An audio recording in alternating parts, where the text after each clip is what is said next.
Hello, I'm David Beadle. Here's what's happening from RateAlertNow.com. 30-year mortgage rates dropped for the second day in a row on Tuesday after the U.S. stock market fell sharply on word of a downgrade of Greece's sovereign debt and a longer than expected delay to resolution of the Dubai debt crisis.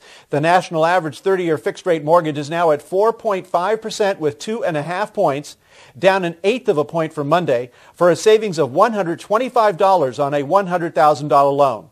The 4.875% rate is now at 5/8 of 1 point, also down 1/8 of a point from Monday. Remember, 1 point is worth 1% of the loan amount. This means 1 point is $1,000 on a $100,000 loan and $2,000 on a $200,000 loan. When it comes to a 2-point loan, that represents 2% of the loan amount. This means 2 points is $2,000 on a $100,000 loan and $4,000 on a $200,000 loan.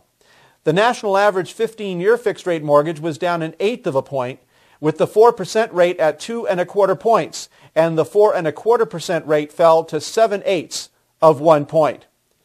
In order for you to know when to lock your floating fixed-rate mortgage, you have to have real-time information on changes in rates and points throughout every business day.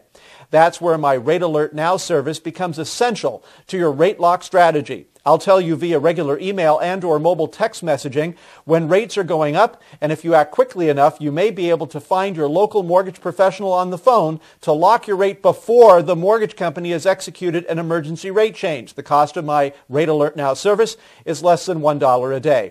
Retail sales at chain stores fell a sharp 1.3% last week after a month of almost no changes. Meanwhile, the $40 billion U.S. 3-year Treasury note auction went well, with solid demand for the new IOUs. Today, the government will offer $21 billion of new U.S. 10-year Treasury notes. That's what's happening. I'm David Beadle. For full details on my real-time mortgage rate alert service to help you beat the system, visit RateAlertNow.com and check back here later today for my next free mortgage rate update.